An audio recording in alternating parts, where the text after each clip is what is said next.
오늘 욥기 42장 10절 11절 말씀, 강한 자가 된다.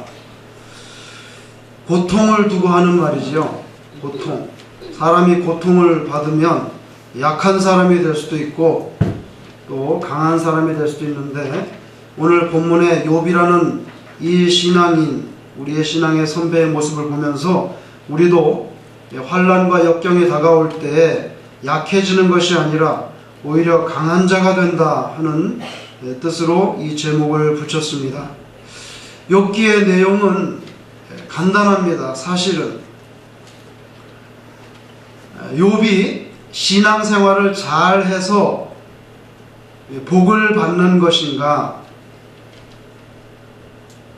아니면 복을 주시기 때문에 신앙생활을 잘 하는 것인가, 경건하기에 복을 받는 것인가, 복을 받았기 때문에 경건하게 살 수 있는 것인가.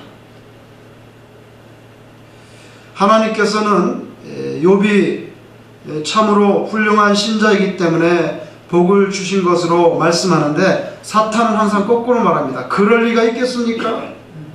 하나님께서 복을 주시고 울타리 다 쳐주니까 하나님을 경외하고 잘 믿는 거죠. 그러니까 울타리를 걷어보시라고. 복을 걷어보시면 아마 하나님을 원망할 겁니다. 그래서 사실은 경건이 먼저고 복이 나중이냐, 복이 먼저고 그 다음에 그래서 신앙을 잘 유지하는 것이냐, 이 질문입니다. 하나님께서 사탄에게 그러면 한번 네가 테스트 해봐라. 대신에 마음대로 해도 되는데 목숨 손대지 마라. 목숨은 하나님 거죠. 그리고 또 논리적으로는 죽으면 테스트의 결론이 안 나오잖아요.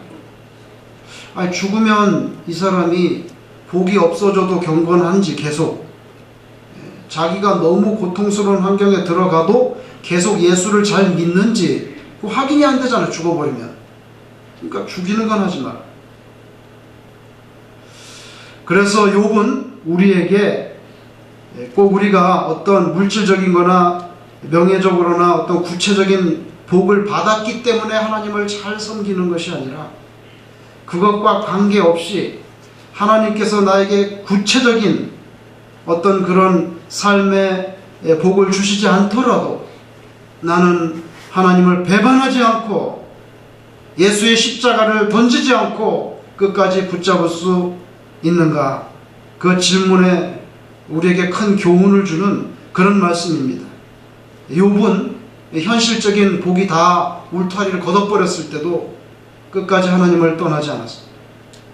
왜 하나님께서 그런 이야기를, 그런 사건을 이 성경에 기록했겠어요? 우리에게도 똑같이 그런 일들이 일어나니까 너도 욥처럼 그렇게 살아야 된다는 것을 교훈하기 위해서 주신 거죠. 한국의 총리가 바뀔 때마다 물망에 오르는 사람 중에 58세 된 여자가 하나 있습니다. 청소년 때는 문학인이 되기를 꿈꿨던 소녀였는데, 결론을 말하면 공무원이었던 아버지의 권유에 따라서 법대에 진학해서 판사의 길을 걸었던 여자분이 1978년 서울대 법대 재학 중에 사법고시 합격했어요. 아니, 졸업도 안 했는데 벌써 사법고시 합격했어요. 그때부터 자신의 경륜을 쌓아서 2004년도에 대한민국 최초의 여성 대법관이 된 사람입니다.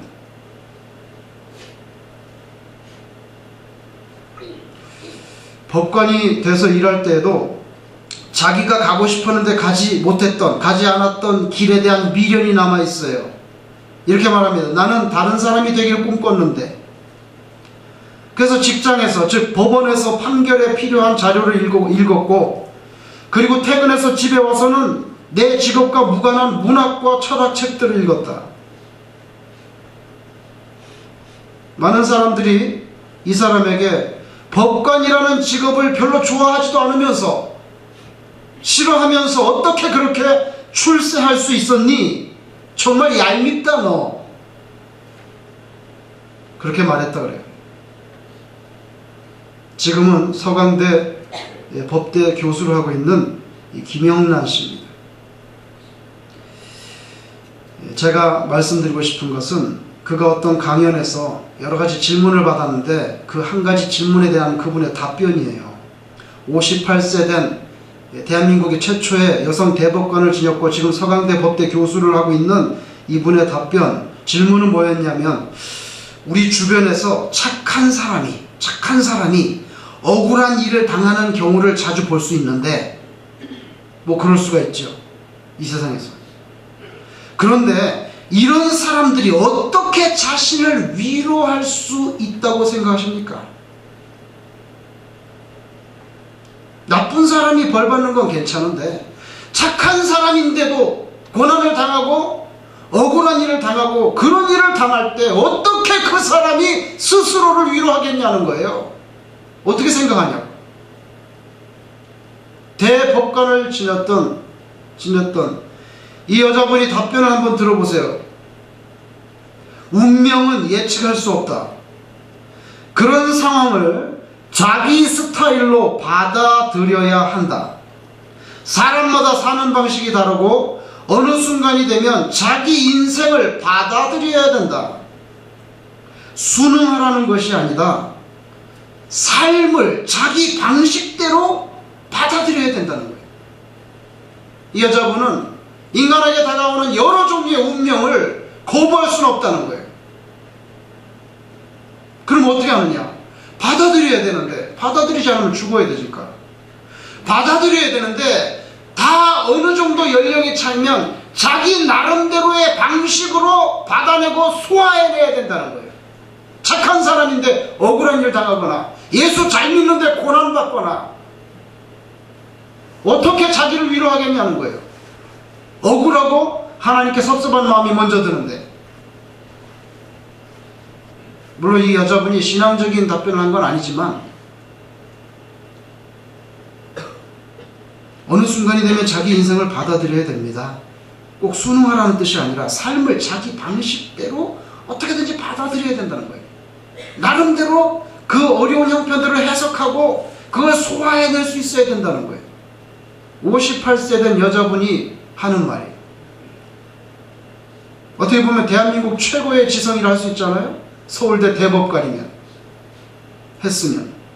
저는 이런 생각을 합니다. 어쩌면 우리 예수 믿는 사람들도 이 김영란 씨의 말에 의하면 나름대로 자기 스타일, 곧 신앙이라고 하는, 우리에게는 그게 자기 스타일이 신앙이잖아. 예수 믿는 사람. 신앙이라고 하는 눈을 가지고 이 세상, 특히 이 세상에서 겪는 고통을 성경적인 잣대와 기준으로 바라보는 그런 독특한, 우리는 그런 독특한 방식을 가진 사람이라는 거예요. 그래서 어려운 일 당할 때 아유 정말 재수없다 이렇게 말하지 않고, 이런 시련을 통해서 내가 하나님께 더 가까이 갈 수 있는 그런 기회가 되겠구나, 철이 나겠구나. 그런 면에서 그리스도인들은 그의 말대로 어떤 면에서 인생을 자기 방식대로, 곧 사실은 기독교적인 가치관의 방식대로 받아들이는 사람들. 우리가 사는 이 세상은 그야말로 고해의 바다입니다. 기쁜 일도 많이 있지요. 그러나 힘들고 고통스러운 일 더 많은 세상이에요. 성경에 보면 정작 욥 자신은 자신이 왜 고통을 당하는지조차 몰라요. 여러분, 욥기 1장에서 오늘 마지막 42장 끝까지 사실 욥이 죽을 때까지 왜 자기가 고난을 당하는지 이유를 모릅니다.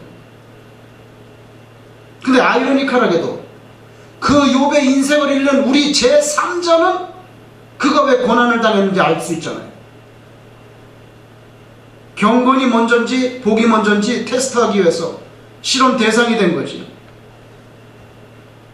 한번 가정해 보세요. 어떤 사람이 큰 고난 가운데 빠졌는데 정작 자신은 왜 그런 고난 속에 들어가는지 알지 못하는데 그를 바라보는 어떤 또 다른 사람들이 그 이유를 안다고 하면 이게 얼마나 삶의 아이러니가 아닐 수 없습니다.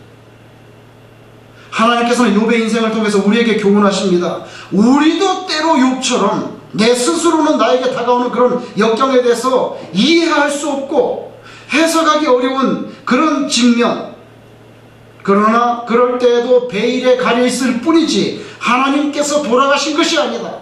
하나님이 영원히 살아계시고 여전히 우리를 지켜보시고 돌보고 계시다는 그 사실을 잊지 말아야 된다는 그 교훈을 주기 위해서 성경에 욥기를 넣어준 것이죠. 지금도 욥과 같이 그런 황당한 환난 가운데 놓여있는 사람들이 있을 수 있습니다. 욥은 자식들을 잃어버렸어요. 재난을 통해서. 욥은 자기의 많은 재산들이 있었는데 도둑떼들이 와서 그 재산을 다 약탈해갔어요. 자식도 잃고 재산도 잃고, 그리고 마지막에 가장 자기에 가까운 울타리, 자기의 살가죽, 그 가죽을 쳤잖아요. 건강에 문제가 왔어요. 자식도 재물도 나의 울타리지만 나의 가장 가까운 울타리는 나의 피부 가죽입니다. 건강을 쳤을 때 얼마나 오랫동안 하나님을 붙잡고 신앙을 지킬 수 있느냐 하는 거예요. 제가 병원에 입원했는데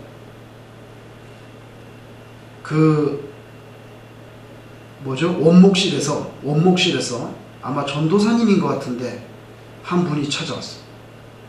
기도를 하겠다는 거예요. 기도를 하시라고. 하나님 아버지, 너무 오랫동안 누워있음으로 말미암아 하나님을 원망하는 자리에 나아가지 않도록 도와주십시오. 한 35세 된 여자분이었는데 그 기도를 하더라고요. 근데 한 30년 전에 그 기도를 들었는데 잊혀지지가 않아요.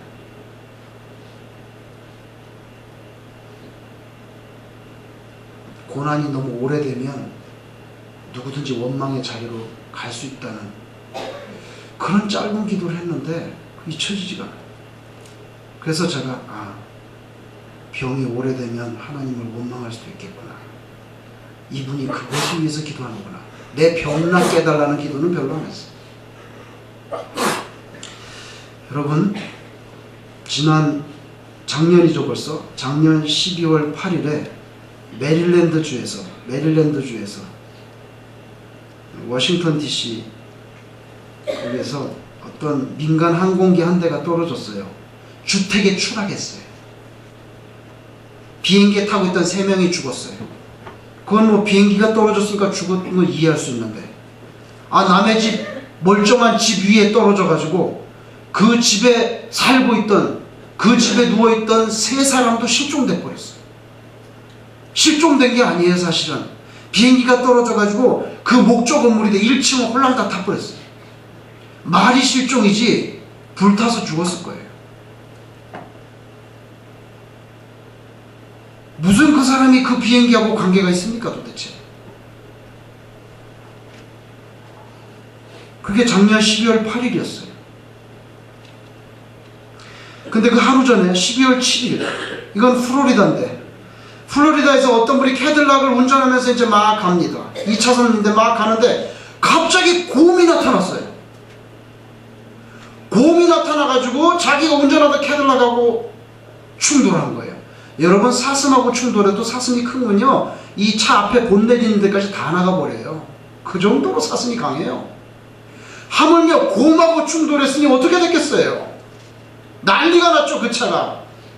그래서 2차선 갓길에다가 차를 겨우 대고, 그러니까 뒤에 오던 차가 그 차가 곰하고 박치기 하고 나가 떨어지는 걸 보고 너무 놀란 거예요, 뒷차가.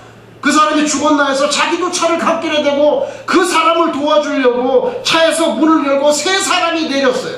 3사람이 내렸는데 그 뒤에 3번째 오던 차는 미처 그것을 못 보고 그대로 지나가서 곰 부딪힌 첫 번째 차 운전수 도와주려고 내렸던 2번째 차에서 내렸던 3사람은 그 자리에서 즉사했어요. 여러분, 욥의 이야기가 고대의 무슨 신화적인 이야기입니까? 욥의 이야기는 우리의 이야기입니다. 바로 나 자신에게 벌어질 수 있는 그런 이야기죠. 이게 어떻게 남의 이야기입니까? 문제는 이런 불의의 사고나 어려움이, 고난이 꼭 불신자들에게만 떨어지는 것은 아니라는 거죠. 예수 믿는 사람도 감기에 걸리고 차가 빵꾸나고 어려움을 당하잖아요. 신자라고 해도 때로 넘어지고 의심하기도 하고 절망하기 쉬운 것이 이 세상의 형편이라는 거예요. 그래서 신자는 하나님을 더욱 의지하면서 그분께 그 신실하심을 믿고 하나님 저를 도와주세요, 그렇게 살아야 되는 거죠.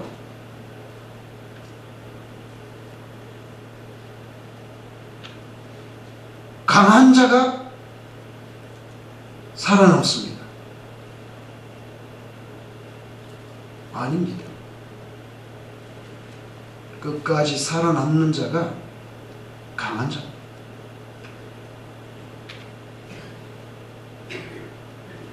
어떻게든지 살아남아야 돼요. 그 살아남는 자가 강한 자예요. 살아남으려면 꼭 간직해야 되는 것들이 있어요. 오늘 세 가지를 말씀드리려고 해요. 그 세 가지는 잃어버리면 안 돼요. 잃어버리면 큰 손해가 나요. 그 큰 손해는 곧 죽음이에요. 육체적으로 죽지 않는다고 하더라도 정신적으로, 영적으로 죽음을 맞게 돼요. 욥은 물질을 잃어버렸어요. 자기 생명 같은 가족을 잃어버렸어요. 그리고 자기의 건강을 잃어버렸어요. 그럼에도 불구하고 욥기를 읽어보면 잃어버리지 않은 게 있어요. 그 뭐냐면 첫째, 내일입니다. 내일이라고 하는 희망이에요. 오헬리가 쓴 짧은 단편소설 중에 마지막 잎새, 여러분이 아실 거예요. 화가 지망생 소녀 수하고 존 씨가 예술가 마을인 뉴욕 그리니치 빌리지에서 공동생활하는데 존 씨가 몸이 약해서 폐렴에 걸렸어요. 수가 끊임없는 격려를 합니다. 용기를 줍니다. 그런데 존 씨는 늘 부정적인 말을, 아니야 죽을 거야, 너 죽을 것 같아. 그러면서 자기 창가에 내다보는 남의 집 담벼락에 담쟁이 넝쿨의 이파리가 있는데 저 잎이 다 떨어지면 내가 죽을 거야.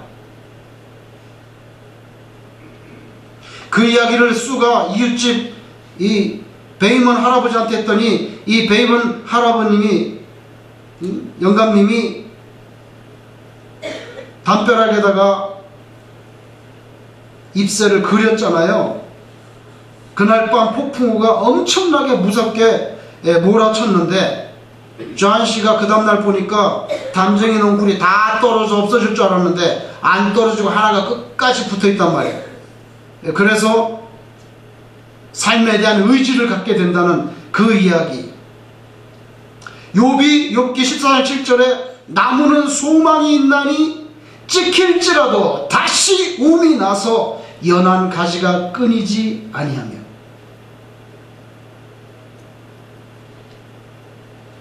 오헨리가 이 구절을 보고 소설을 썼나? 나무는 소망이 있나니 찍힐지라도 다시 움이 나서 연한 가지가 끊이지 아니하며. 고난 가운데 있는 욥이 내일을 버리지 않습니다. 이사야 6장 13절에 하나님께서 말씀합니다. 밤나무, 상수리 나무가 배임을 당하여도 그 구루터기는 남아있는 것 같이 거룩한 씨가 이 땅에 그루터기니라. 그루터기만 있으면 소망이 있다는 거예요. 그 나무 뭉치가 잘려도 괜찮아요. 새싹이 날 수 있다는 거예요. 내일을 잃어버리면 안 돼요. 욥은 내일을 잃어버리지 않았어요. 여러분이 아무리 힘들고 어려운 일이 있어도 하나님이 역사를 주관하고 우리의 하루하루를 주관하는 그 내일이 있다는 거, 그거 잃어버리지 않아야 돼요. 내일을 잃어버리면 끝나는 거예요. 두 번째 잃어버리지 않은 게 있습니다. 욥이 우리도 잃어버리지 않아야 될 것, 그거 바로 하나님입니다.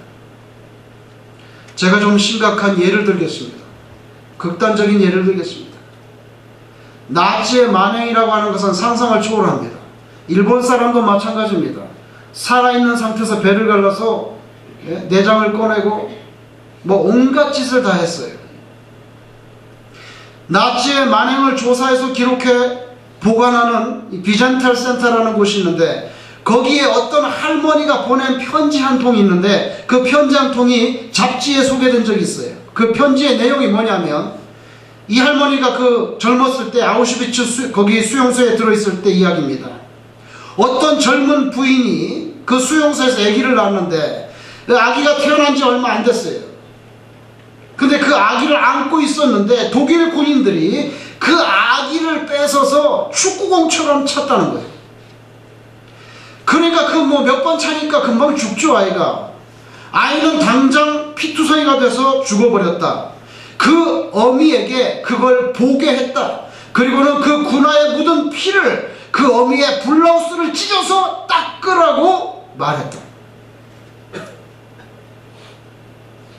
그러면서 그 편지 끝부분에 뭐라고 되어 있냐면 그 할머니가 그때부터 나는 하나님을 부인하기 시작했다. 하나님이 계시다면 어떻게 이런 일이 일어날 수 있느냐.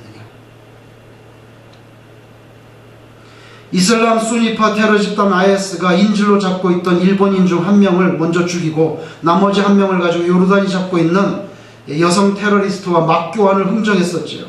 요르단과 일본은 그들이 원하는 그 테러리스트를 석방해 줄 테니까 IS 너희가 잡고 있는 요르단 공군 조종사 석방하고 일본인 인질을 풀어달라 흥정했습니다. 그러나 결론은 어떻게 됐습니까? 벌써 1월 3일 날 요르단 조종사는 이미 죽은 것으로 나중에 밝혀졌어요. 지난 주간에 IS가 영화처럼 만든 22분짜리 동영상을 발표했습니다.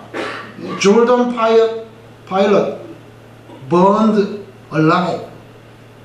자신들이 요르단 조종사를 처형하는 타당한 이유를 보여주기 위해서 22분짜리 그 동영상 가운데 거의 3분의 2는 자기들이 왜 이렇게 하는 것이 타당한지 그것에 대해서 정말 미국 영화 한 편을 보듯이 전자 그래픽을 동원해가지고 너무너무 멋있게 만들고 그 3분의 2가 끝나고 나면 오렌지색 옷을 입은 요르단 조종사가 등장합니다. 그리고 나중에 보면 사방 2m 정도 되는 쇠창살 정육면체 안에 그를 가두고 그의 오렌지 옷에 휘발유가 뿌려져 있고 쇠창살 사면에 휘발유를 뿌리고 그리고 쇠창살 앞으로 밧줄처럼 한 10여 미터 그렇게 휘발유를 뿌려져 있는데 그리고 나서는 그 주변에 총을 들고 있는 복면을 하고 있는 IS 전사 수십 명이 쳐다보는 가운데 불을 붙입니다. 요르단 공군 조종사 서 있는 상태에서 그대로 불이 다가오는 거죠. 불 다가오는데 10초도 안 걸렸어요. 그래서 결국 산채로 불타서 처형당했어요. 그가 비명을 지르면서 말로 다 표현할 수 없는 고통 속에서 산채로 허용당하는 모습이 그대로 방송됐습니다. 비명을 지르고 눈을 가리고 서서히 무릎을 꿇고 마지막에는 뒤로 꽝 자빠지는 결국 숯덩어리가 된 그렇게 쓰러진 그 위에 포크레인을 가지고 콘크리트를 갖다가 쏟아부어서 그냥 그 철창 전체를 짓이겨버리는 지극히 잔인하고 무자비한 그런 장면으로 끝나요. 이 얼마나 인간이 악해질 수 있는지 여실히 드러나는 거죠. 여러분들은 그 동영상 보시지 않기를 바라요.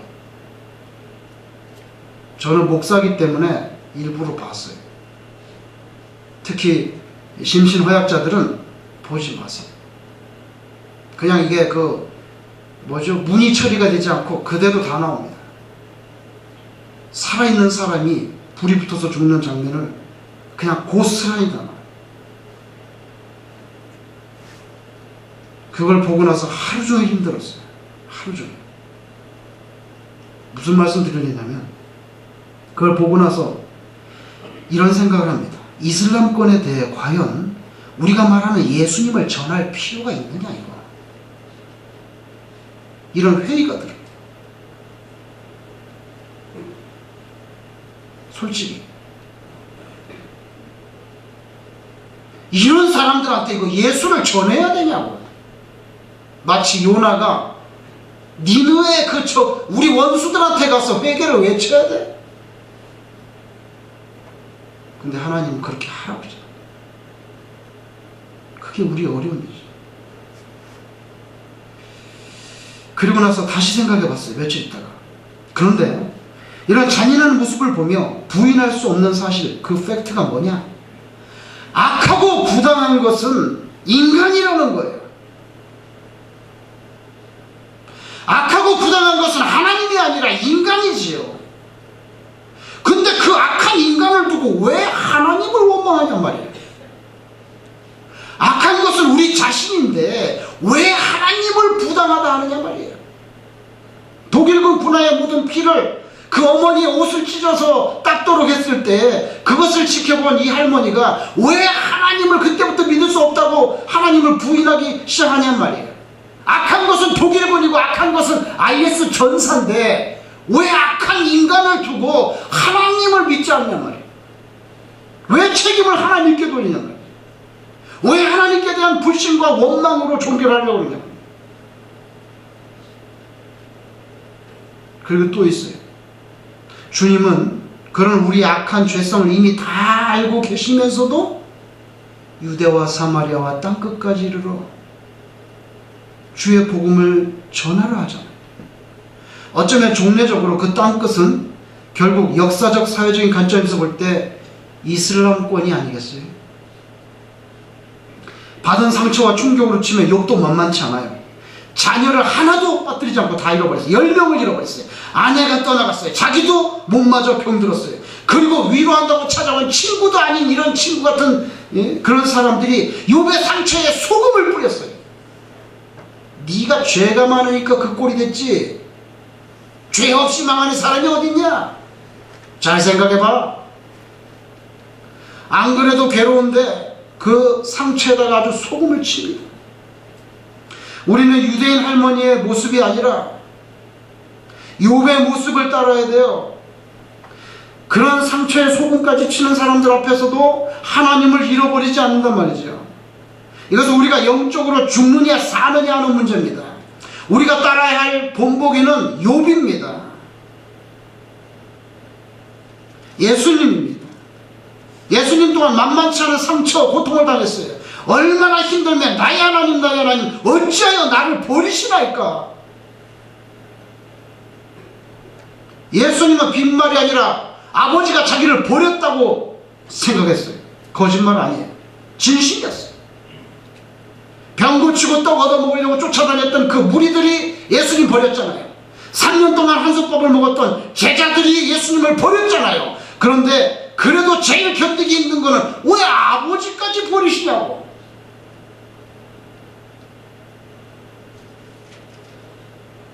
그런데도 예수님이 하나님을 잃어버리지 않아요. 누가복음 23장 46절에 아버지 내 영혼을 아버지 손에 부탁하나이다. 결국 하나님의 손에 자신의 생명을 올려놓습니다. 하나님 잃어버리지 않고 하나님의 손에 자신의 생명을 연결합니다. 그랬더니 하나님께서 그를 3일 만에 살려주시고, 이게 우리의 생명이고 우리의 신앙이에요. 욥은 다 잃어버려도 내일을 잃어버리지 않았어요. 욥의 처절한 고백을 들어보시겠어요? 욥기 23장 8절 이하에 그런데 내가 앞으로 가도 그가 아니 계시고 뒤로 가도 보이지 아니하며 그가 왼편에서 일하시나 내가 만날 수 없고 그가 오른편으로 돌이키나 배울 수 없구나. 나의 가는 길을 그가 아시나니 뭡니까? 아이고 나는 모르겠네. 어떻게 내가 이런 일을 당하게 되는지 나는 모르겠네. 나의 가는 길을 그가 아시나니. 이게 얼마나 처절한 고백입니까? 얼마나 뼈아픈 고백입니까? 나는 모르는데 하나님은 아시겠죠. 나의 가는 길을 그가 아시나니 그가 나를 단련하신 후에는 내가 정금같이 나오리라. 하나님 잃어버리지 않았어요. 끝으로 세 번째 잃어버리지 말아야 되겠습니다. 그 뭐냐면 기도입니다. 사람이 힘들면요, 아이고 목사님 기도도 안 나와요. 너무 힘들어가지고 한숨만 푹푹 나고 기도가 안 나와요. 여러분, 인간은요 자기가 고난 가운데 딱 들어가면 누구한테 화살을 돌려야 될고, 그러길래 내가 왜 운전하고 나가지 말라는데 눈 오는데 운전하고 나갔어? 이민 오지 말자 그랬는데 이민 오고, 뭐 온갖 종류. 그래서 자기가 고통 가운데 빠지면은 희생양을 삼아서 미워하고 책임을 전가하고 원망의 화살을 쏠 그런 대상을 찾아가지고 씹는 게 이 인간이에요. 솔직히 나 때문은 아니지, 당신 때문이지. 당신이 잘못해가지고 이렇게 됐잖아. 씹어야 되거든. 그게 인간이거든. 욥에게도 3명의 친구는 위로는커녕 그렇지 않아도 상처난 욥의 자존심과 고통스러운 상처에다 소금 뿌렸어요. 그러나 결국 욥기 끝부분 오늘 본문에 보면 욥은 그 친구들을 위해서 하나님께 중보 기도를 드립니다. 욥기 42장 8절에 보면 욥의 친구들이 욥의 고난에 대해서 욥을 비난한 사실에 대해서 하나님께서 니네가 잘못했다. 욥의 친구들이 욥의 고난에 대해서 욥을 비난한 사실에 대해서 하나님은 그 친구들이 희생 제물을 가지고 욥에게 찾아가서 번제를 그 사람과 드리고 그때 욥이 그들을 위해 기도해 주어야만 하나님께서 그 친구들을 기쁘게 받으시겠다고 말씀합니다. 이 말씀은 욥의 친구들이 고난 중에 들었던 욥을 무지하게 비난했던 것에 대해서 정중히 사과하고 하나님께 속죄제를 드리고 그리고 끝으로 욥이 너희들을 위해서 기도해 줘야만 내가 너희들을 용서해 주겠다는 거예요.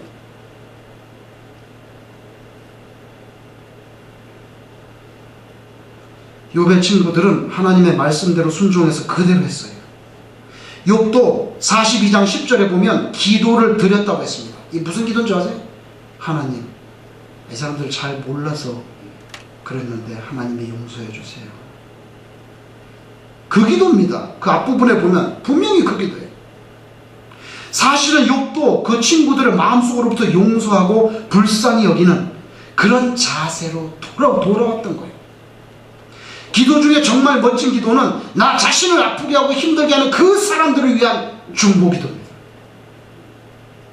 이는 바로 십자가 처형 현장에서 예수님께서 말씀하신 것, 누가복음 23장 34절 예수께서 가라사대 아버지여 저희를 사하여 주옵소서 자기 하는 것을 알지 못함이니이다.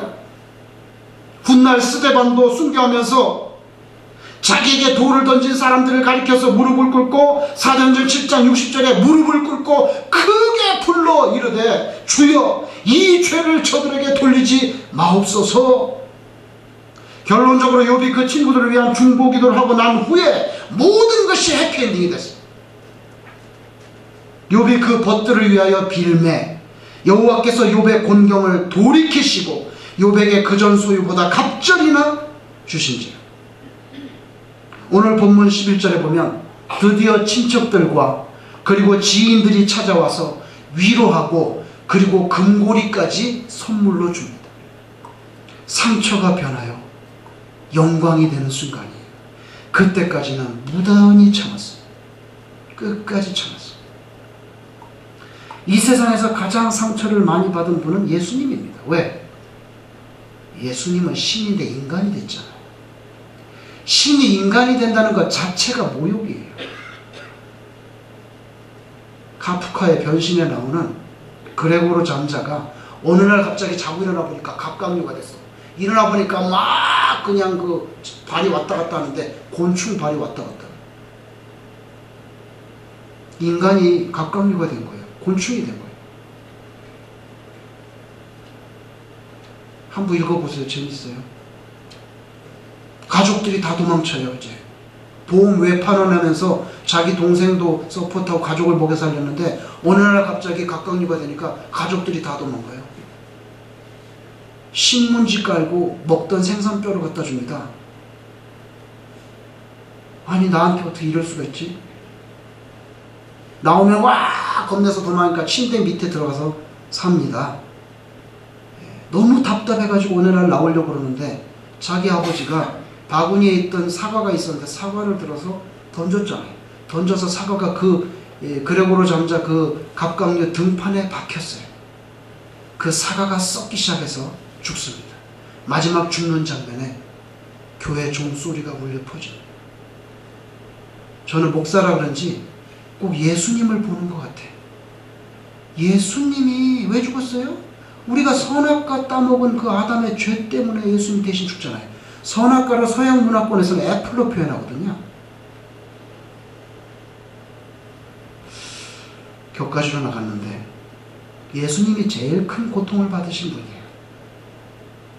예수님은 죄송합니다. 예수님은 이 하나님 잃어버리지 않았어요. 태어날 때부터 헤롯 왕이 죽이려고 했어요. 바리새인, 서기관, 사두개인들이 계속 공격했어요. 만왕의 왕이신데 군병들에게 침뱉음을 당하고 마가복음 보니까 짝대기로 이마를 막 때렸어.